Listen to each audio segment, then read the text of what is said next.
ইনসাফের নাম, ইনসাফ বিরোধীরা যারা আছে তারা তো হামলা করবে। ইসলাম নারীর অধিকার, সম্মান, মর্যাদা দিবার না। যারা নারী শোষণ করে তারা তো ইসলামের উপর আঘাত করবে। এখন দুঃখের বিষয়, ইসলামের পক্ষে কথা বললে কওমের লোকেরও পছন্দ হচ্ছে না, কওমেরই পছন্দ হচ্ছে না যে এইসব কথা বলার কি দরকার। ইসলামটা কি? আমার রাসূল পাক সাল্লাল্লাহু আলাইহি ওয়াসাল্লাম এসেছিলেন দুটো কাজ করতে: অন্যায়, জুলুম, অত্যাচার, রাহাজানি, খুন, দাঙ্গা, ফাসাদ, রেপ, নারীদেরকে জন্তু পুঁতে দিয়া এই পৃথিবীতে হতো। আল্লাহ নবী সেগুলোকে বন্ধ করে দিয়ে এই পৃথিবীর মানুষকে মহান স্রষ্টা চিনিয়েছে, ইনসাফ চিনিয়েছে, শান্তির রাস্তা, মানবতার রাস্তা, কল্যাণের রাস্তা দেখিয়ে সমাজকে শান্তি, সাম্য প্রতিষ্ঠিত করেছে। জোরে বলুন সুবহানাল্লাহ। যখন সমাজে দুর্নীতি, জুলুম, সন্ত্রাসী বন্ধ হয়ে গেল, আল্লাহ আমার রাসূলকে বললেন, আসেন আমার দিদারে। আল্লাহ বললেন, জান উম্মতদের জন্য 5 ওয়াক্ত নামাজ দিলাম, মোট 50 ওয়াক্ত, লাস্টে 5 ওয়াক্ত। নামাজ তো ব্যক্তি জীবনের জন্য এসেছে, কিন্তু ইসলামের একটা সমাজ জীবন তো আছে। আর আল্লাহ তো আমাদেরকেও দুটো কাজ দিয়েছে, কুনতুম খায়রা উম্মাতিন উখরিজাত লিন-নাস তা'মুরুনা বিল মা'রুফ ওয়া তানহাউনা আনিল মুনকার। অন্যায়কে মিটাও, ন্যায়কে প্রতিষ্ঠিত করো, এটাই তো ইসলাম। না হয় কিয়ামতের দিন তো নাজাত নাই। আল্লাহ নবী বলেছে 72টা দল জাহান্নামে যাবে, মোট 73টা দল হবে, 72টা বলুন জাহান্নামে যাবে। 72 দলের টুপি থাকবে না, তাও জাহান্নামে যাবে। দাড়ি থাকবে না, মসজিদ থাকবে না, নামাজ থাকবে না, তাদের দলের লোক থাকবে না, কোরআনের শিক্ষা থাকবে না, হাদিসের শিক্ষা থাকবে না, রোজা থাকবে না, হজ থাকবে না, সব থাকবে, তারপরেও জাহান্নামে যাবে। কেন? একটা হলো ঈমান আর একটা হলো আমল। ঈমান ছাড়া আমল করলে জাহান্নামে যেতে হবে। যেমন চাকরি ছাড়া ডিউটি করলে মাইনে আসে না, ঈমান ছাড়া আমল করলে জান্নাত পাওয়া। তাহলে প্রথমে চাকরি, তারপরে ডিউটি। তাহলে প্রথমে ঈমান, তারপরে আমল। নামাজ আমল, রোজা আমল, হজ আমল, দাড়ি আমল, টুপি আমল, দান খায়রাত আমল, ভালো কাজ করা।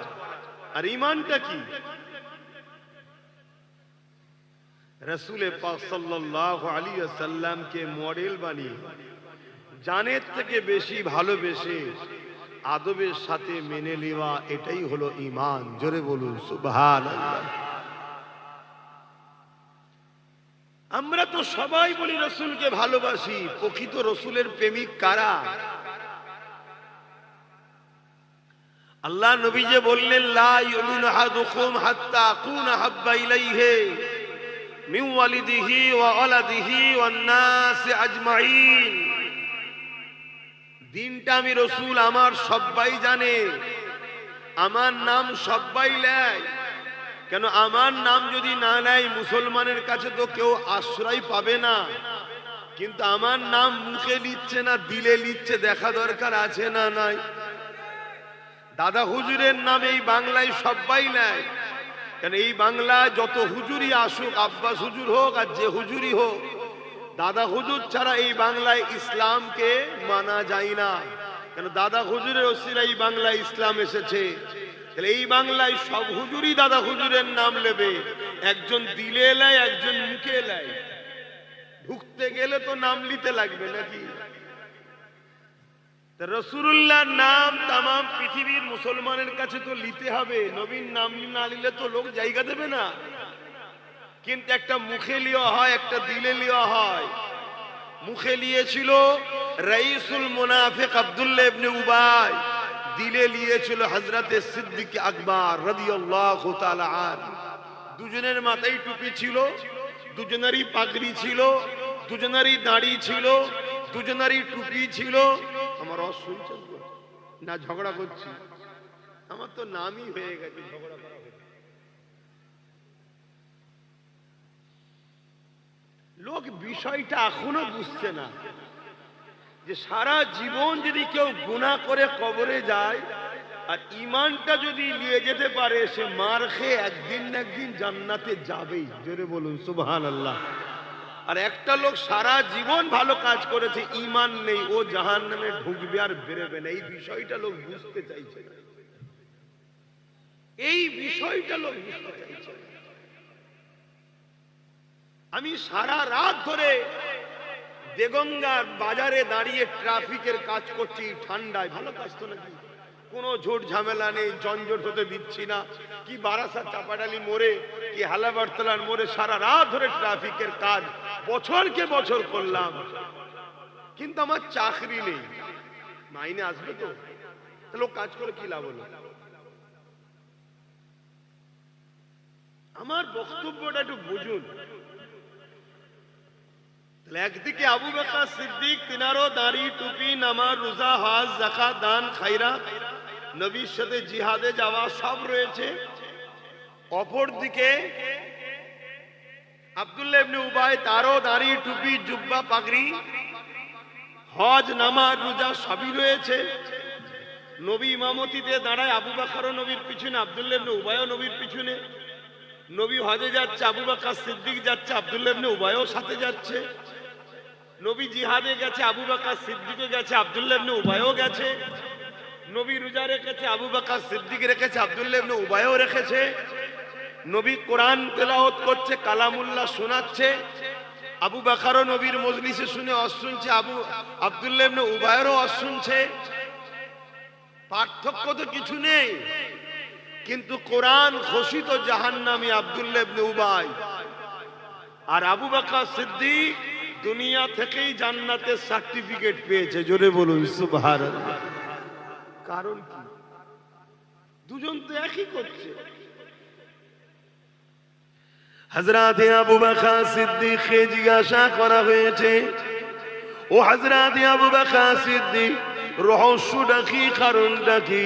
আপনার যা আছে ওরও তাই রয়েছে, আপনার নামাজ আছে ওরও নামাজ আছে, আপনার রোজা আছে ওরও রোজা আছে, আপনার হজ আছে ওরও হজ আছে, আপনার দান আছে ওরও দান আছে, আপনার দাড়ি টুপি পাগড়ি জুব্বা ওরও দাড়ি টুপি পাগড়ি জুব্বা। আপনি রাসূলুল্লাহর মাহফিলে বসে আল্লাহ নবী নূরের জবান থেকে কালাম শোনে, এই আব্দুল্লাহ ইবনে উবাইও শোনে, দুই দিক থেকে তো সবই সমান। এরপরও আপনি দুনিয়া থেকে জান্নাতের সার্টিফিকেট পেলে, ও জাহান্নামের সার্টিফিকেট পেয়ে গেল। কারণটা কি?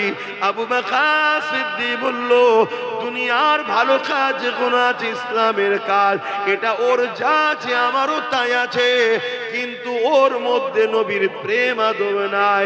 ও গুস্তাখে রসুল, বিয়াদবে রসুল, ও মুসলমানদের ধোঁকা দিবার জন্য মুসলমান সেজে আছে।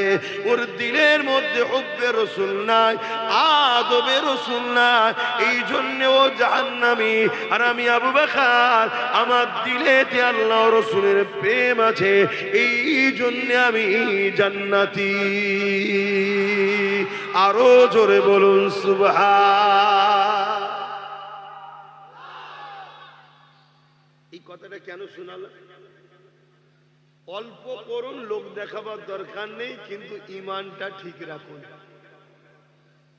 লোক দেখানো মুসলমান হয়ে কিছু লাভ নেই, লোক দেখানো দল করেও লাভ নাই। হুজুরকে মোহাব্বত ছাড়া নাজাত নাই, এটা মাইন্ডের মধ্যে সেটিং করে নেন।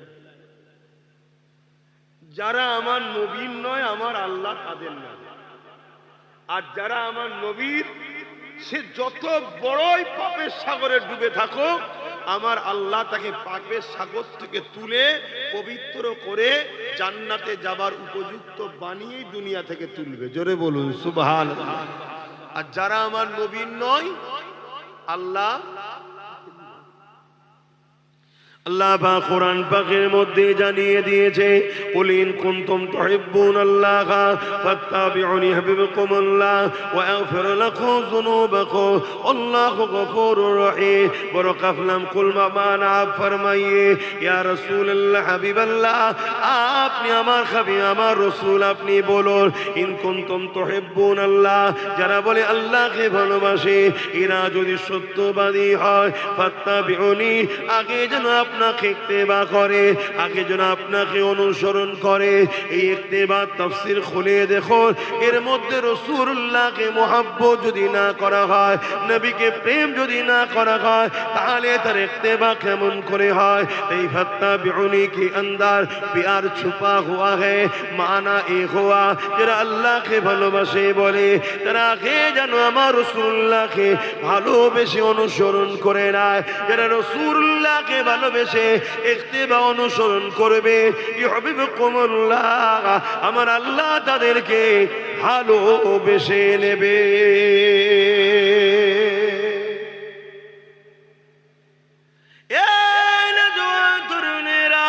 আল্লাহ যাকে ভালোবাসবে, ওয়াগফির লাকুম যুনুবাকুম আল্লাহু গফুরুর রহিম।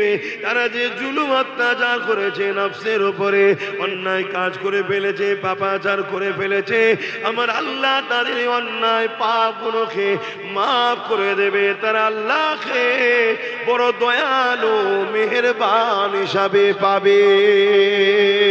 আর যারা নবীকে মুহাব্বত করলো না, নবীকে ইত্তেবা করে মেনে নিল না, তারা আল্লাহকে কাহার হিসাবে পাবে, জালিল ও জব্বার হিসাবে পাবে। এ যুবকেরা, তরুণেরা, তাই বলে দিতে চাইছে, আমার রাসূলুল্লাহকে মুহাব্বত করে, আমার নবী পাককে প্যার করে, আর নবী পাকের প্রকৃত প্রেমিক কারা? আল্লাহ নবী জানিয়ে দিলেন, মান আহাব্বা সুন্নতি, যারা আমার সুন্নাতকে ভালোবাসলো, ফাকাদ হাব্বানি, যারা আমি রাসূলুল্লাহ আমাকে ভালোবাসলো।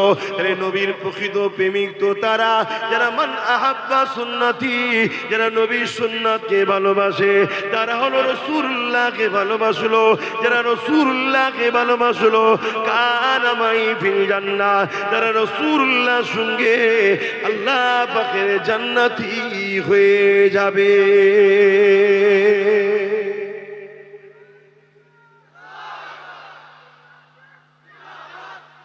আমরা রাসূলুল্লাহ সুন্নাত বলতে চট করেই বুঝি দাড়ি টুপি। রাসূলুল্লাহ সুন্নাত বললেই চট করে মাথার মধ্যে ঢুকে যায় দাড়ি টুপি। অবশ্যই দাড়ি টুপি রাসূলুল্লাহ সুন্নাত, অস্বীকার করছি না, কিন্তু দাড়ি টুপির থেকে অনেক বড় বড় সুন্নাত আছে রাসূলুল্লাহ, সেইগুলো দাড়ি টুপিওয়ালারাই অনেকে করছে, আবার বিরোধী। শুনছেন তো নাকি? ওজন কিছু দাড়ি চাচা আবার রাসূলুল্লাহর বড় সুন্নতটাও করছে। আবার হাই কারিজমা খোদার কে বোঝে। আবার অনেক দাড়ি টুপিওয়ালা রাসূলুল্লাহ সব সুন্নতটাই করছে, তারা তো এই ক্যাটাগরির মানুষ। জোরে বলুন সুবহানাল্লাহ। যেমন রাসূল পাক সাল্লাল্লাহু আলাইহি সাল্লামের বড় সুন্নতের মধ্যে বড় বড় সুন্নত হলো নারীর উপরে জুলুমকে বন্ধ করা। নারীর উপরে এই চেয়ারটা দিয়েছে ছোট সাইজ, দেখছেন তো, হুজুর খেয়ে দিয়ে মোটা হয়ে যাচ্ছে।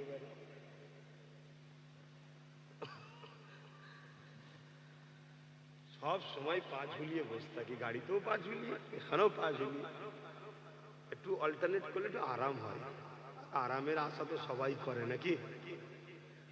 আবার হুজুর আরাম করে বলে দেওয়ার ফতোয়া জারি হয়ে যাবে শেষকালে। আবার রাসূল পাক সাল্লাল্লাহু আলাইহি সাল্লামের টুপি যেমন সুন্নাত, দাড়িটাও এক মুষ্টি হওয়া এটাও সুন্নাত। কিন্তু রাসূল পাক সাল্লাল্লাহু আলাইহি সাল্লামের বড় সুন্নাতের মধ্যে আরেকটা বড় সুন্নাত হলো সমাজকে নেশা মুক্ত করা। কি নবীর সুন্নাত নয়? কিন্তু নেশাওয়ালাদের সঙ্গে অনেক মৌলভী সাহেবদেরও এখন পাওয়া যাচ্ছে। কি পাওয়া যাচ্ছে না যায়? তাহলে আমি কি তাদেরকে ছোট করছি না? ছোট নয়, বুঝাতে চাইছি। দাড়ি টুপি দস্তখান বিছিয়ে খাওয়া মেসওয়াক করা এগুলো অনেক বড় বড়, এটাও রাসূলুল্লাহর সুন্নাত, অস্বীকার করছি না, কিন্তু এগুলো ছোট ছোট সুন্নাত। এর থেকে অনেক বড় সুন্নাত হলো সমাজকে সন্ত্রাস মুক্ত করা, দুর্নীতি মুক্ত করা, জুলুম মুক্ত করা, এতিমের অধিকার দেওয়া, বিধবার মর্যাদা দেওয়া। এটা হলো রাসূলুল্লাহর অনেক বড় বড় সুন্নাত। জোরে বলুন সুবহানাল্লাহ। আজকে সেই সুন্নাত কোথায় বলুন?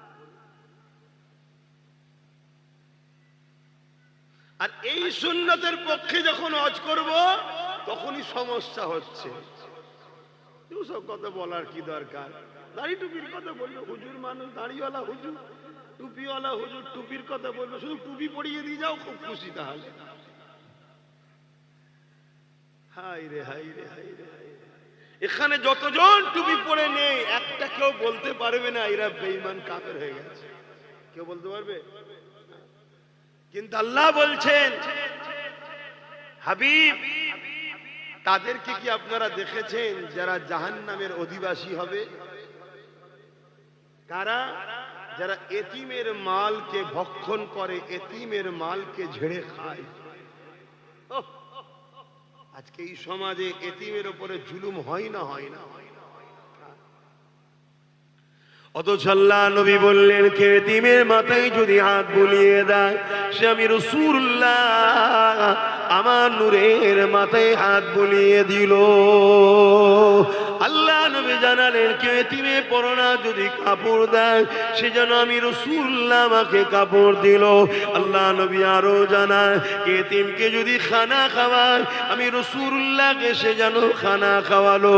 কেউ যদি এতিমের পিপাসা মিটায় কাল কিয়ামতের ময়দানে, কঠিন বিচারের দিনে, হাসরের ময়দানেতে, যেদিন কোনো পানি থাকবে না, মানুষ নাফসি নাফসি করতে থাকবে, পিপাসাতে কলিজা ফেটে যাবে।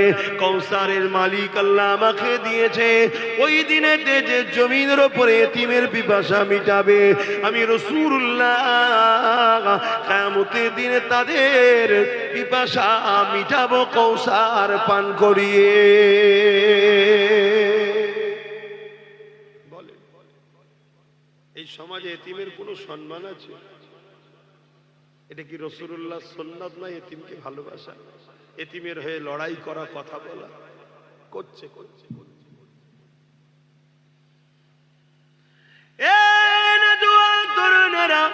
আল্লাহ বা তোমার আমার জন্য ঘোষণা দিয়েছে, এ উম্মতে মুহাম্মাদি তোমাদেরকে আমি খায়রুল উম্মাহ করেছি, শ্রেষ্ঠ উম্মাত করেছে। কারণ তোমাদেরকে দুটো কাজ দিয়েছে, অন্যায়কে মিটিয়ে দাও, ন্যায়কে প্রতিষ্ঠিত করো।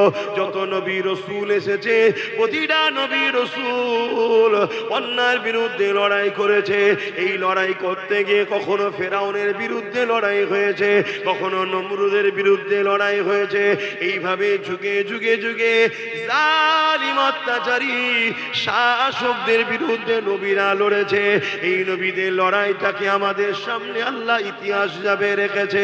এই যুগের মধ্যে দিয়ে দেখা যাবে, আজকে দিনও যদি কেউ ফিরাউন হয়, আজকে দিনে যদি কেউ নমরুদ হয়, আজকে দিনে যদি কেউ ইয়াজিদ হয়, তাদের বিরুদ্ধে আমাকে আপনাকে লড়াই করতে হবে। এটা ইসলামের হুকুম, আল্লাহ পাকের হুকুম। এই দুটো কাজ যদি তুমি আমি করে যেতে না পারি, আল্লাহ বা তোমাকে আমাকে আখিরাতে নাজাত দেবে না। একদিকে যেমন আল্লাহ ঘরে সিজদা দেব, আর একদিকে তেমন জমিনের উপরে আল্লাহর সৃষ্টিকে বাঁচাবার জন্য সংগ্রাম করব। এই জমিনের উপরে রোজা যেমন রাখবো, আবার আল্লাহ সৃষ্টি খোদার তোকে খানা খাওয়াবো। এই জমিনের উপরে দুর্নীতি যেমন বন্ধ করব, এই জমিনের উপরে নারীর ইজ্জতকে তেমন বাঁচাবো। এই যুবকেরা, তরুণেরা, আজ আমরা অরিজিনাল ইসলাম থেকে দূরে সরে গিয়ে নকল ইসলামের পিছনে ছুটতে লেগেছি। আজকে দিন আমাদেরকে বদলাম শুনতে হচ্ছে। কি বদলাম শুনতে হচ্ছে?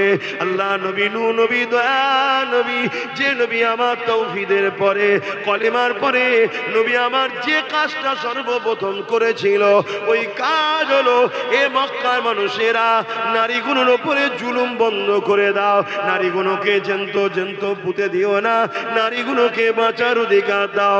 যে রাসূলুল্লাহ কলেমার পরে সর্বপ্রথম সংগ্রাম করেছিল নারীদের পক্ষে, জালিমদের বিরুদ্ধে।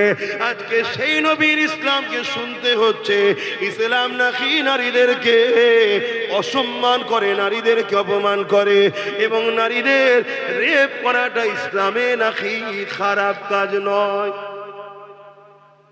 সবাই বললেন না নাউজুবিল্লাহ? মাইকের আওয়াজে বুঝতে পারছেন তো নাকি? এত ঠান্ডা পড়ছে ভাই, আমায় ঠান্ডা লেগে গেছে, বুঝতে পারছেন তো?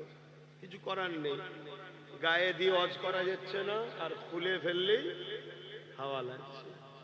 এই যে দেখছেন না হাওয়া লাগছে, কিন্তু বেঁধে বুড়িয়ে ওয়াজ হয়। বলুন, ইসলামে কি রেপ করা ভালো কাজ? একটু কথা বলছেন না? কিন্তু এই বাংলায় তো প্রচার হচ্ছে ইসলামে রেপ করা ভালো কাজ, হচ্ছে না? তাহলে আপনারা যেখানে যাবে মুসলমান, আপনাদেরকে তো সেখানে সেখানে লোক মারবে। কেন মারবে? কেন আপনার ধর্মের কাজ হলো রেপ করা, ভালো, তাই আপনাকে তো মারবে সবাই। শুনছেন তো নাকি? আর আপনারাও তো খামোশ। বাদিক থেকে ঘুরে সামনের দিকে আসেন না, যদি পারেন বাড়িতে ঘুরে সামনের দিকে আসেন। আর এসে কি করবেন, সময় কম। বলুন আমার কথা শুনুন ভাই, আমি ওই পেটের জ্বালায় ওয়াজ করতে বেরোই না ভাই, তাতে ওয়াজ না করি আলাদা কথা। আজকে আমার ধর্মের উপরে মিথ্যাচার দাগ লাগাবার ষড়যন্ত্র তো যুগে যুগে আসছে। এইটা আমার বাংলাতেও শুরু হয়েছে না হয়নি? এই তো আপনাদের উত্তর 24 পরগনার ভাটপাড়াতে বিজেপির এক নেতা, নাম তার অর্জুন সিং, বলেছে না যে ইসলামে রেপ করা কোনো খারাপ বিষয় না? বলেছে না? বলেন, এটা সত্য কথা বলেছো? তাহলে শাস্তি হলো না? আপনার ছোটখাটো নেতাদের বিরুদ্ধে কেউ যদি বলে পুলিশদের থানায় তুললে চলে যাচ্ছে, ইসলামের মতো একটা পবিত্র ধর্ম, ভারতবর্ষের যে ধর্মের অনুসারী কম বেশি 60 কোটি আছে, ভারতবর্ষের যে ধর্মের অনুসারী দ্বিতীয় বৃহত্তম ধর্ম, পশ্চিম বাংলায় যে ধর্মের সংখ্যা কম বেশি 4-4.5 কোটি, সেই পশ্চিম বাংলায় আমার রাসূল পাক সাল্লাল্লাহু আলাইহি ওয়াসাল্লামের কষ্টের ইসলাম, রক্ত ঝরানো ইসলাম, লক্ষ লক্ষ মায়ের সন্তান হারানো ইসলাম, লক্ষ লক্ষ মা বিধবা হওয়া ইসলাম, আজকে সেই ইসলামকে তোমার আমার 4.5 কোটি মুসলমানের বাংলায় এক মানবরূপী পশু কি করে বলতে পারলো? আর উপরন্ত তার আইনি ব্যবস্থা হলো না কেন? উম্মতে মুহাম্মাদি তোমার কাছে কৈফিয়ত কিয়ামতের দিন আল্লাহ নেবে না নেবে না? তোমার মায়ের পেটের ভাই যদি তোমার 1 বিঘা জায়গা মেরে দেয়, তুমি কি করবে? কেস করবে, ঝগড়া করবে, দরকার হয় বাঁশ নিয়ে ভাইয়ের মাথায় মেরে দেবে। কি হয় না? হয় না? সব তোমাদের বুথে যদি কেউ একটা অন্য কেউ দাঁড়ায়, তোমার যদি মনে হয় যে ও দাঁড়িয়ে জিতে গেলে আমার খাওয়া বন্ধ হয়ে যাবে, দুনিয়াদারির স্বার্থে তার বিরুদ্ধে লড়াই করো, কেস করো, মারপিট করো, করো না? করো না? সব জায়গাতেই তো আমরা আছি। তাহলে সেই জায়গায় আমার রাসূলুল্লাহ দ্বীনের ব্যাপারে এত বড় কথা বলা হলো, কি করলে তোমরা বলো? কিভাবে অশুনে? হাকিকতটা বোঝো। আল্লাহ পাক কিয়ামতের দিনে কিন্তু তোমাকে আমাকে কৈফিয়ত নেবে। এ আমার বান্দা বান্দি, যৌবন আমি দিয়েছিলাম, তাকত আমি দিয়েছিলাম, ক্ষমতা আমি দিয়েছিলাম, তোদেরকে আমি পাওয়ার দিয়েছিলাম, তোরা আমার দিনে দুশ্মনের বিরুদ্ধে কি করলি বল? এই কৈফিয়ত কিন্তু আল্লাহ পাক নেবে।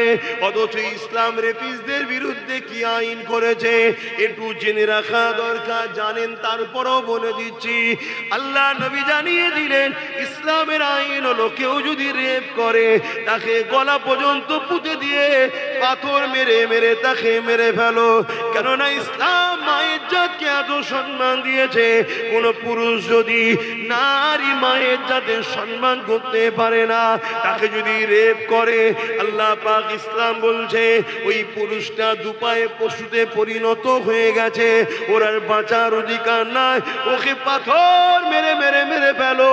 কিন্তু সেই ইসলামের বিরুদ্ধে কত বড় মিথ্যাচার হচ্ছে যে ইসলাম নারীদেরকে এত সম্মান দিয়েছে। আল্লাহ নবীর 1000 বছর আগে যখন এসে দেখলে নারীদের উপরে জুলুম অত্যাচার হতে লেগেছে, জেন্ত বাপেরাই নারীদেরকে পুঁতে দিতে লেগেছে, আল্লাহ নবী নারীর বাবাগুলোকে বুঝাতে লাগলে, এ নারীর বাবারা কন্যা সন্তানগুলোকে কেন মেরে দিচ্ছ? তারা বলতে লাগলো কন্যা হলো অশুভ। আল্লাহ নবী বললেন না, কন্যা অশুভ নয়, কারো ঘরে যদি প্রথম কন্যা সন্তান হয়, এর মানে ওই কন্যা পাঠিয়ে ওই বাবাকে আল্লাহ জান্নাতে সুসংবাদ দেয়। আরো জোরে বলুন সুবহান।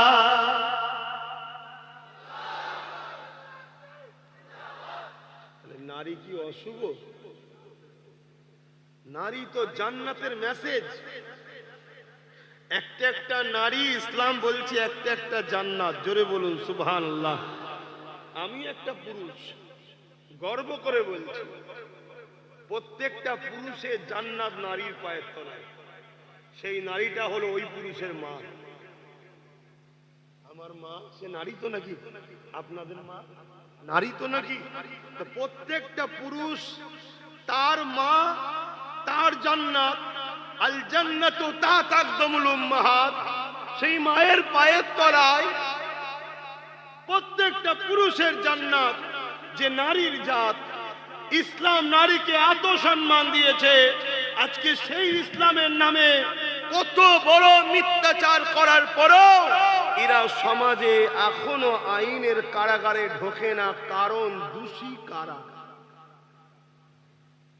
বলুন, বলবেন তো? কেন আমরা নিজের বাচ্চার পাতে একটু বেশি করে গোশ মাছ থাকলে আমাদের বুকে ব্যথা হয়, কেড়ে নিয়ে অন্যকে খাওয়ানোর স্বপ্ন আমাদের বেশি। কথা মাথায় ঢুকছে না? ঢুকে না? আমরা পরের বাপকে বাপ বলতে খুব ভালো লাগে, আর নিজের আব্বাকে বুড়ো বলতে ভালো লাগে। দেখেন না, শ্বশুরকে আব্বাজান বলার বাপকে বুড়ো বলে, আছে না? নাই? এই জন্যই তো আজকে আমরা ধ্বংস হচ্ছি। আল্লাহ আমাদেরকে সাহায্য করছে না, যেখানেই যাচ্ছে আমরা মার খাচ্ছি। এই কারণে কেন? আল্লাহ আমাদের ওপর থেকে রহমতকে উঠিয়ে নিচ্ছে। আর যেদিন আমাদের সংখ্যা কম ছিল, যে ময়দানে দাঁড়াতাম, সেই ময়দান তারা ভালোবাসায় আমাদেরকে নেতৃত্ব দিত যে আপনারাই চালান। জোরে বলুন সুবহানাল্লাহ। আর মোকাবেলাতেও যদি কেউ আসতো, একটা মঈনুদ্দিনের মোকাবেলায় পুরো জালিম গোটা লেগেছিল, কিন্তু একটা মঈনুদ্দিনেরই বিজয় হয়েছিল। জোরে বলুন সুবহানাল্লাহ। আরো জোরে বলুন সুবহানাল্লাহ। কেন? তারা রসুলের ছিল, আমরা রসুলুল্লাহ নাই। মুখে হয়তো বলি আছি, কিন্তু হাকিকাতে 24 ঘন্টা কাজ করি নবীর দুশমনদের হয়ে। এবারে বলবেন ভাইজান আমি করি না তো? একটা পচা আলুর সাথে যদি 5টা ভালো আলু রেখে দাও কি হবে? একটা বোটার মধ্যে একটাম পচা একটাম ভালো, দুদিন পরে দেখবে যে জায়গাটা ঠেকে আছে ওই জায়গায় পচন। ঝড় যখন আসে, পাকা আম বেশি পড়লো, কাঁচাও তো কিছু পড়ে নাকি? কেন? একসাথে থাকার জন্য। এজন্য নবী লূত আলাইহিস সালামকে আল্লাহ বলেছিলেন 80,000 লোককে মারবো, 40,000 ভালো, 40,000 খারাপ। ভালো লোকগুলোকে মারলো কেন? খারাপ লোককে রোকে না কেন? আর আমরা উম্মতে মুহাম্মাদি, আমাদের মিশনই হলো অন্যায়কে রুকা। কিন্তু আজকে আমাদের মিশন কি? অন্যায়ের জন্য নিজের ভাইকে পর্যন্ত খুন করা। ভুল কথা বলে ফেলছি, কিন্তু এই কথা আমার পছন্দ হচ্ছে না বাজারে। আর আমিও সেই ঘর থেকে এতবার নিয়ত করে বেরোই, কথা বলে লাভ নেই, যা দুটো যে বাবারা বাবারা করে পেটটাও তো চালাতে হবে ছেলে। পেট তো বড় খতরনাক জিনিস। কি হজ করা বন্ধ করে দেবো, কিন্তু হক কথা বলবো, তাতে দাওয়াত হলে আসবো না আসবো না। কেন? আমি এসেছি ইসলামের পক্ষে, ইসলামের দুশ্মনদের বিরুদ্ধে, তাই তো নাকি? ইসলামের পক্ষে দাবি করবো আর দুশ্মনের সঙ্গে গলায় গলায় থাকবো, এটা কি পক্ষে? মুনাফিক বন্ধু তো সে যে তোমার ক্ষতিতে আনন্দ করে, তোমার দুশ্মনের সঙ্গে যে মেশে সেই হলো মুনাফিক। মুনাফিক কে? যে তোমার দুশ্মনের সঙ্গে মেশে সে হলো মুনাফিক। মুনাফিক চেনো? আহা, আল্লাহ নবী বলছে কারো ঘরে যদি দুটো কন্যা সন্তান হয়, ওই বাপ যদি দুই কন্যাকে লালন পালন করে বিবাহ শাদী দিয়ে দেয়, আমি রাসূলুল্লাহ জানাচ্ছি দুইয়ের বাপ, ওই দুই কন্যার বাপকে শাফাআত করে জান্নাতে নিয়ে যাব। জোরে বলুন সুবহানাল্লাহ। আল্লাহ রসুল আরো বলছে কারো ঘরে তিনটে কন্যা হলে ওই তিন কন্যার বাবা যদি তিনটে কন্যাকে স্নেহ মমতা ময়া ভালোবাসা দিয়ে লালন পালন করে বড় করে বিবাহ দিয়ে দেয়, ওই তিন কন্যার বাবা দুই আঙুল তুলে রসুল দেখাচ্ছে যেমন পাশাপাশি, আমি আর সেই তিন কন্যার আব্বা জান্নাতে পাশাপাশি থাকবো। জোরে বলুন সুবহানাল্লাহ। আরো জোরে বলে। সেই কন্যা হলো আমাদের মায়ের জাত, তাই তো নাকি? মায়ের জাতের সম্মান দিতে হবে না? হবে না? আজকে কোন একটা দিন বলুন যে দিনটাই আমার ভারতবর্ষে কোন একটা কন্যা রেপ পায় না, এমন কোন দিন আছে? 365 দিনের মধ্যে 365 দিনই আমার ভারতে কন্যারা রেপ হচ্ছে, নারীরা রেপ হচ্ছে। এ থেকে বোঝা যাচ্ছে ভারতের সরকার যে আছে সে একজন অপারক, সে পারছে না। কিন্তু দুঃখের সাথে বলতে হয় তারাই আবার আমার ইসলামের বিরুদ্ধে মিথ্যাচার করছে। কারণ এটাই, আমরা আমাদের কি জন্য আল্লাহ পাঠিয়েছে ওটা ভুলে গেছি। আল্লাহ আমাদেরকে এই জমিনের উপরে প্রতিনিধিত্ব করার জন্য খলিফা করে পাঠিয়েছে। জোরে বলুন সুবহানাল্লাহ। আমরা আল্লাহর পক্ষ থেকে এই জমিনে প্রতিনিধিত্ব করতে এসেছি। আমাদের কাজ আশ্রয়হীনকে আশ্রয় দেওয়া, ক্ষুধার্তকে খানা খাওয়ানো, ইনসাফ প্রতিষ্ঠিত করা, ন্যায় প্রতিষ্ঠিত করা, এটা হলো আমাদের কাজ। আবার দিনের শেষে মসজিদের টাইম হলে এসে আল্লাহর কাছে মাথা নত করা, এটা হলো কাজ। এই কাজ যতদিন আমরা করেছি এই পৃথিবীতে ততদিন আমেরিকা বলুন, ব্রিটেন বলুন, মহারানী বলুন, ভিক্টোরিয়া বলুন, সবাই আমাদের দোরের গোড়ায় এসে দাঁড়িয়ে থাকতো। আর যেদিন থেকে আমরা চাটু গাড়ির রাস্তা ধরেছি, পাঁচ আটা, সেদিন থেকে আমাদের অবস্থা এত খারাপ, মাফ করবেন ভাষা একটু গরম হয়ে যায়। রাস্তায় কুকুর মারা গেলে কেস হয়, মুসলমান মারা গেলে যে মারে তাকে পুরস্কার দিয়ে সম্মানের ফুলের মালা দেওয়া হয়। এটা আমাদের পাওনা, আমরা পাচ্ছি। এই পাওনা থেকে যদি ফিরে আসতে চান তাহলে যে জন্য আল্লাহ পাঠিয়েছে ওই কাজ করুন, ওই কাজ করুন। আসুন, এই সমাজের লাখো কোটি নারী তোমাকে আমাকে ডাকছে, ভাই বাঁচাও। এই সমাজের লাখো কোটি বিধবা, এতিম, গরিব তোমাকে আমাকে ডাকছে, বাঁচাও। কিন্তু সে কান তো তোমার আমার নাই, শুনতে পাচ্ছি না। আমি শুনতে পাই, তাই প্রত্যেকটা জায়গায় যে চিল্লাই। কথা মাথায় ঢুকছে না? ঢোকে নেই? আসো, বোঝো, মায়ের জাতকে ভালোবাসো। নিজের মাকে ভালোবাসেন তো নাকি? কারা কারা নিজের মা বেঁচে আছে একটু হাত তুলে দেখান তো। মা, মাশাআল্লাহ মাশাআল্লাহ। এই গ্রামে আশপাশি বাড়ি তো আপনাদের? মা শুনছো তো জলসা? কি গো, শুনছো তো নাকি? আচ্ছা, এই গ্রামের কারা কারা আছেন একটু হাত তুলো। এই গ্রামে মা বেঁচে আছে আপনাদের? হ্যাঁ, কি গো বেঁচে আছে? আল্লাহ কবুল করেন, আল্লাহুম্মা আমিন। আপনার তাহলে বলুন, এই গ্রামে আপনাদের মা তো শুনছে জলসা নাকি? আর কমিটির লোকেরাও রয়েছে। ওই মায়ের মনটা খুশি হবে যখন আপনি মাকে ভালোবাসবেন। আর দোয়া চাইতে হয় না, দোয়া কাজ করতে হয়। দোয়া কাজ করতে হয়, কাজ করলে অটোমেটিক দোয়া হয়, ঠিক তো নাকি? এখানে 25টা ভাই হাত তুলে বলুন যে আমার মায়ের নেক হায়াতের জন্য এই মাদ্রাসাতে 1000 করে টাকা দিতে পারবো। 25টা মায়ের বেটা আছে কি দেখি তো? 25টা, সে ঘরের এই গ্রামের হোক আর বাইরের হোক, 25টা মায়ের জন্য দোয়া চাইবে হায়াতের। দেখি হাত তুলে, এক হাত থেকে বলবো।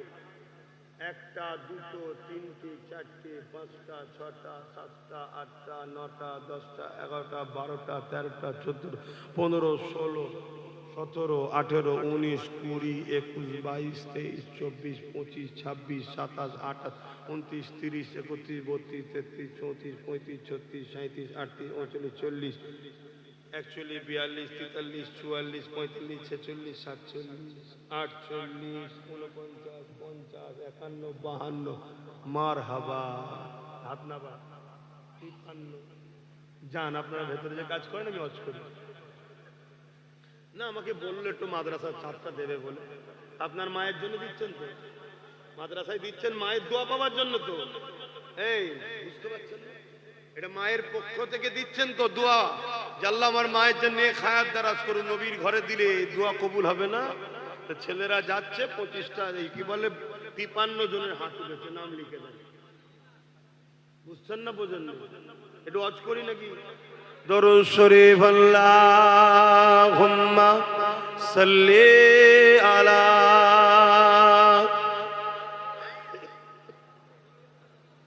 বুকে কফ টেনে হচ্ছে, আওয়াজ বার করতে দিচ্ছে না, কফ আটকে গেছে বুকে।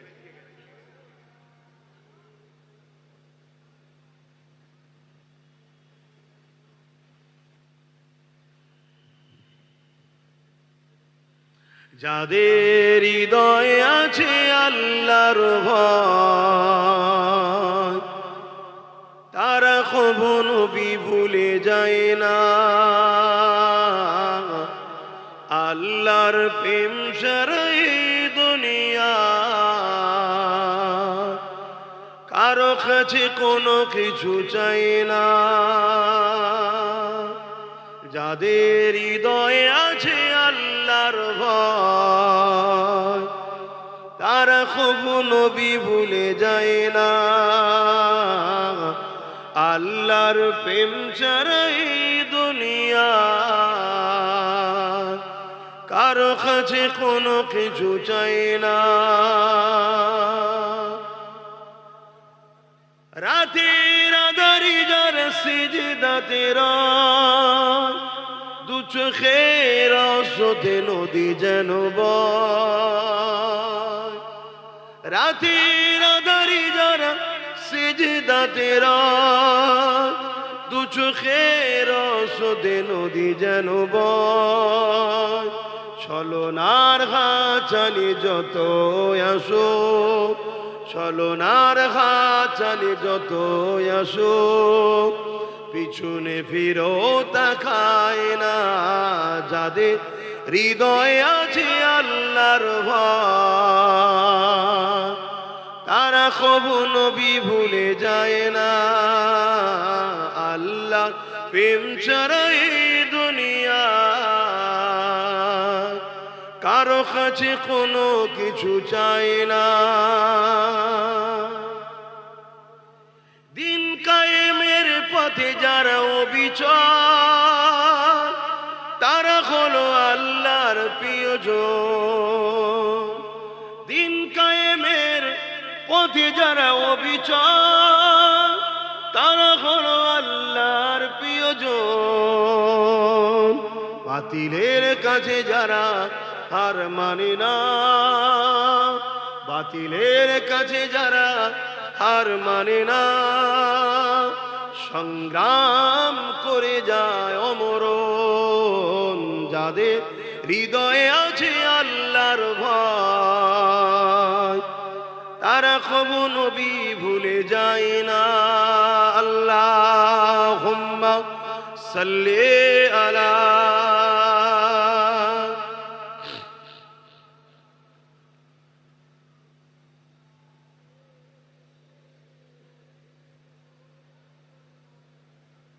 আমার বাপজানেরা, ভাইরা, সময় তো আর ইন্তজার কারো জন্য করে না, হু হু করে সময় চলে যাচ্ছে।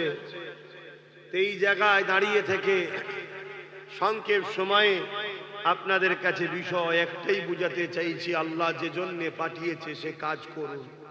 বলুন, আল্লাহর দ্বীনের পক্ষে আমরা আছি তো নাকি? আওয়াজ দিয়ে বলুন, আছি তো নাকি?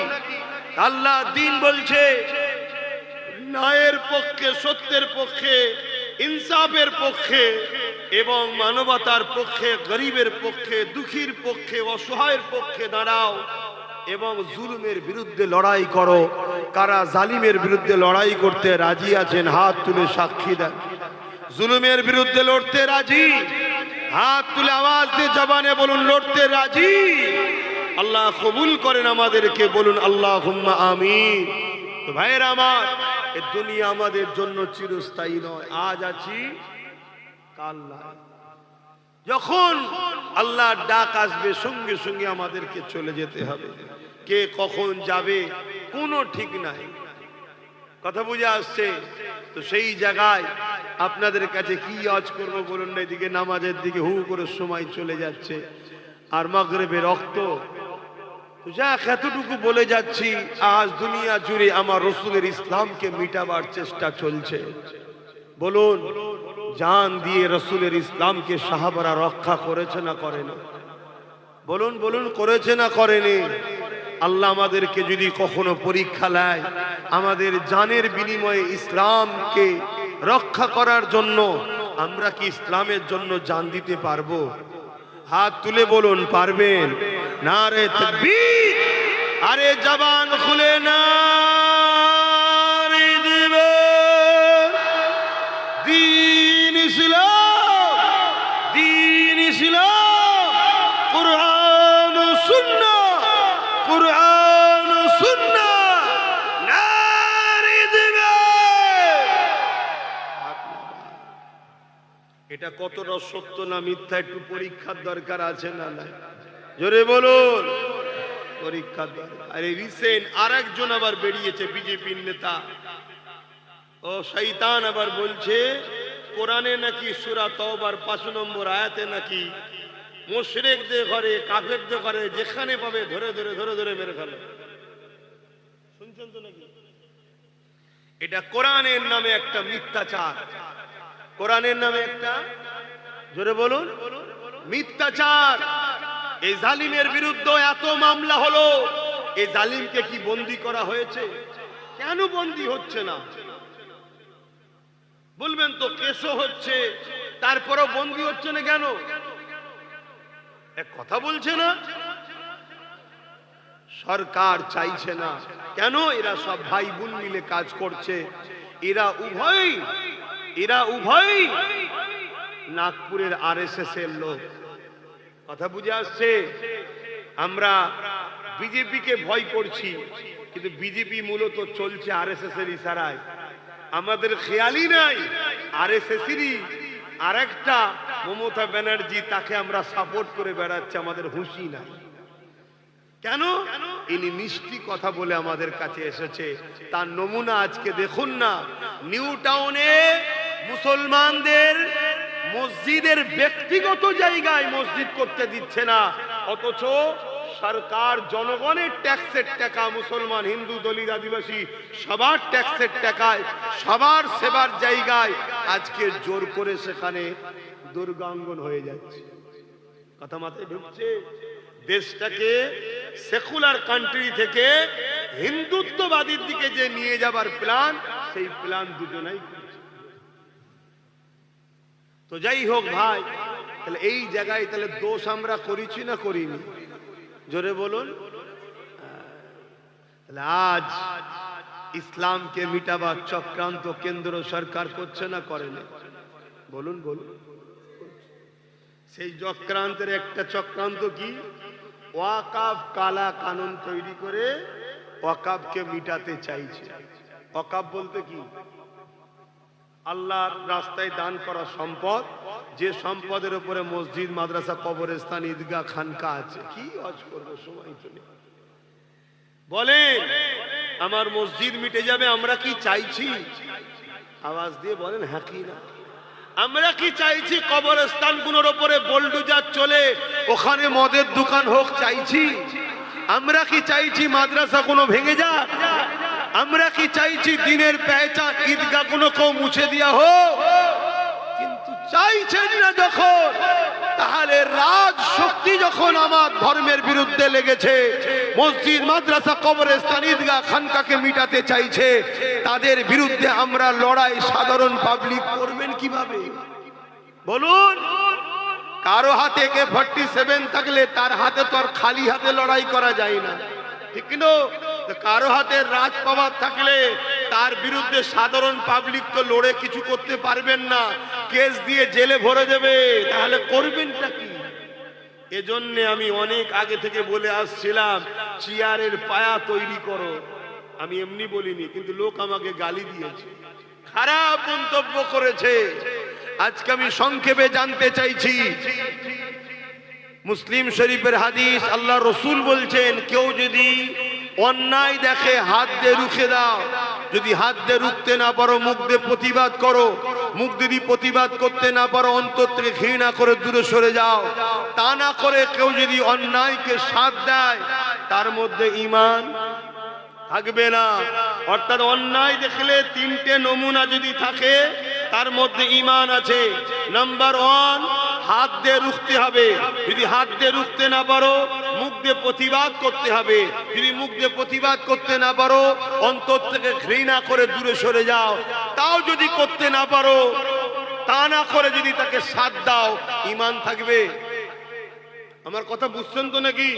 আজকে কেন্দ্র সরকার ওয়াকফ কালা কানুন করেছে, নাই করেছে না অন্যায় করছে? মসজিদ মাদ্রাসাকে মিটাতে চাইছে, নাই করছে না অন্যায় করছে? জোরে বলুন অন্যায়। এই অন্যায়ের বিরুদ্ধে রাসূলুল্লাহর হাদিস, হাত দিয়ে লুটতে হবে। যদি হাত দিয়ে রুখতে না পারো, মুখ দিয়ে প্রতিবাদ করতে হবে। তা না করতে পারো, অন্তর থেকে ঘৃণা করে দূরে সরে যেতে হবে। তা না করে কোনো মুসলমান যদি ভোট দেয়, তার ঈমান থাকবে? আমি এই কথাটা বলেছিলাম, এটাকে কেটে বাদ দিয়ে দিয়েছে, দিয়ে তার পরের অংশটা ছড়াচ্ছে। বলুন কেন্দ্র সরকারের ওই কালা কানুনকে রাজ্য সরকার মেনেছে না মানেনি? তাহলে এও ওয়াকফের বন্ধু না দুশ্মন? তাহলে এরও বিরুদ্ধে হাত দিয়ে লড়তে হবে না হবে না? যদি হাত দিয়ে লড়তে না পারি, মুখ দিয়ে প্রতিবাদের দরকার আছে না নাই? যদি মুখ দিয়ে প্রতিবাদ না করতে পারি, অন্তর থেকে ঘৃণা করে দূরে থাকা দরকার আছে না নাই? তা না করে যদি একে ভোট দিই, ঈমান থাকবে? আরো একটা কথা শুনুন, রাসূলুল্লাহর হাদিস মুসকাত শরীফের, আল্লাহ নবী বললেন, কেউ জালিম জানার পরও যদি কোনো মুসলমান তাকে শক্তিশালী করার জন্য সাথ দেয়, ওই মুসলমান ইসলাম থেকে বেরিয়ে যাবে। কেন্দ্র সরকার জালিম হ্যাঁ না না? রাজ্য সরকার জালিম হ্যাঁ না না? তাহলে এদেরকে কেউ যদি সাথ দেয়, ভোট দেয়, মানে শক্তিশালী করার জন্য, সে মুসলমান ইসলামে থাকবে? জোরে বলুন, এই দুই সরকারকে কারা জালিম বলে মানেন? একটু হাত তুলে সাক্ষী দেন। হাত লম্বা করে তুলে রাখবেন। এই ডায়ে বায়ে দেখো কেউ হাত তুলতে বাকি আছে কি? যদি কেউ বাকি থাকে, তার সঙ্গে ঝগড়া করবে না, শুধু গাদ্দারটাকে চিনে রাখো যে আমার মসজিদের নয়, এ আমার মাদ্রাসার নয়। কথা বুঝে আসছে না? নাই হাত না বাও। আর কি করতাম এসিনি, তোমার দাওয়াতের ধার আব্বাস সিদ্দিকী ধরে নিও। আম্মা বিনিআমাতি রাব্বিকা ফাহাদ্দিস, অহংকার নয়, শুকরিয়া আদায় করে। তাহলে বলো, আমার কথাই তোমরা একমত তো? তাহলে আমার শেষ কথা, তোমাদের ঈমান বাঁচাবার জন্য বলছি, এই দিদি আর মুদিকে ভোট তোমরা দেবে না। আমার কথা শুনবে তোমরা? কারা শুনবে? আরো একবার হাত তুলে দেখাও। শুনবে? শুনবে? শুনবে? হাত নামাও। কেন? এরা জিতলে আমার মসজিদ মাদ্রাসার ক্ষতি হবে। শুনছেন না শোনেন না? তাহলে এটা হুজুর হিসাবে এটা ভাবা দরকার আছে না? নাই কষ্ট করে চাঁদা তুলে মাদ্রাসা, কষ্ট করে চাঁদা তুলে মসজিদ, সরকারি টাকায় আমরা ধর্মের ফুটানি দেখাই না, কাঠের পয়সায় আমরা ধর্ম করি। কথা বুঝে আসছে? আবার ভেঙে দিবি তোরা? তাহলে এদের দুজনকে ভোট দিয়া হারাম চলবে না, দিলে ঈমান চলে যাবে। হাদিস দ্বারা প্রমাণ দিয়েছি। ওই জায়গায় নবী বংশের ছেলে নওশাদ মসজিদ মাদ্রাসা বাঁচাবার জন্য সুপ্রিম কোর্টে কেস চালাচ্ছে, তাকে আমি সাপোর্ট করছি। আপনারা সাপোর্ট করবেন? কারা সাপোর্ট করবেন হাত তুলে সাক্ষী দেন। কথা দিচ্ছেন ওকে সাপোর্ট করবেন? কথা দিচ্ছেন? হাত নামান। দেগঙ্গার লোক কারা আছে একটু হাত তুলুন তো। দেগঙ্গার, এই দেগঙ্গা বিধানসভার লোক কারা আছে হাত তোলেন। দেগঙ্গা বিধানসভার মধ্যে কারা আছে হাত তোলেন। বাহ, আলহামদুলিল্লাহ, আল্লাহ কবুল করে বোন, আল্লাহুম্মা আমিন। তো যাক, আমি সংক্ষেপ করব, দোয়া চাইবো। এই যে কথাগুলো বললেন এটা সত্য না মিথ্যা গো? ঠিক বলছেন? যদি সত্য হয় তাহলে আমার একটা শেষ আর একবার একটা কথা, আর একবার একটা কথা, 25টা লোক তার বাপের নেক হায়াতের জন্য 1000 করে টাকা দেবেন। কারা কারা হাত তোলেন? 25টায় মায়ের জন্য পাওয়া গেছে, বাপের জন্য 25টা। কে কে আছেন হাত তোলেন। কেন? বাপ রক্তকে পানি করে তোমার আমার জন্য সব করে দিয়ে যাচ্ছে। বাপ হলো জান্নাতের দরজা।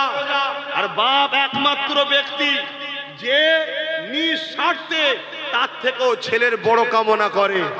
একটা, দুটো, তিনটে, চারটে, তুমি দেবে 5টা, 6টা, 7টা, 8টা, 9টা, 10টা, 11টা, 12টা, 13টা, 14টা, 15টা, 16টা, 17টা, 18টা, 19, 20, 21, 22, 23, 24, 25, 26, 27, 28, 29, 30, 31, 32, 33, 34, 35, 36, 37, 38, 39, আর কই 40, 41, 42, 43, 44, 45, 46, এমন চোখের ঘুরে হাত আলো মেরেছে। 46, 47, ওখানে কটা হয়েছিল মায়ের জন্য?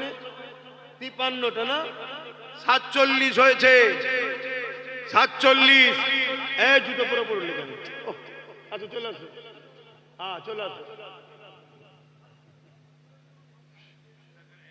যখন মাদ্রাসায় দিচ্ছে, আল্লাহ কবুল করেন, বাপের জন্য আল্লাহ জান্নাতি করেন। 48 দেখুন, বাপ হারা ছেলে।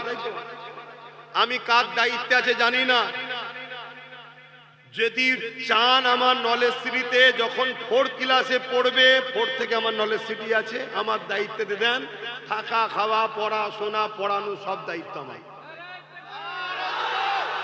এবং আপনাদেরও বলছি, আপনাদেরও জানাশোনা, কোনো ছেলে যদি থাকে দাও। এই যে এতিমের মাথায় কেউ যদি হাত বুলায়, আল্লাহ রসুল বলছেন সে যেন আমি রাসূলুল্লাহ আমার মাথায় হাত বুলালো। জোরে বলুন সুবহানাল্লাহ।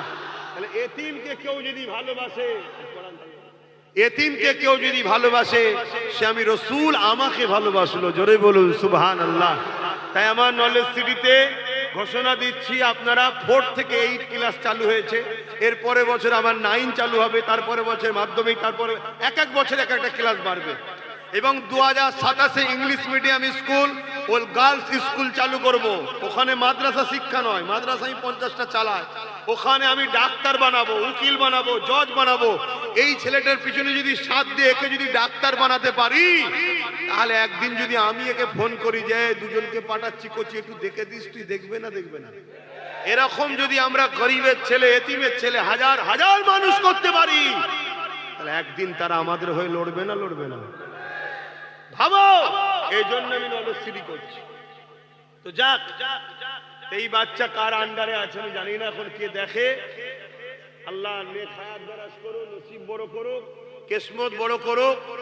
আল্লাহ বাপের জন্য দেখুন নগদ 1000 টাকা দিয়েছে, আল্লাহ কবুল করে বোন, আল্লাহুম্মা আমিন। বোন আল্লাহুম্মা। আর 47 হয়েছে ভাই, বসো বাপ, বসো। 47 হয়েছে, আমি আর 6টা চাই বাপের জন্য, তাহলে 53 হয়ে যাবে। এই 6টার মধ্যে প্রথমে এখানে 2টো উঠে গেছে, এই দেখেন 3টে।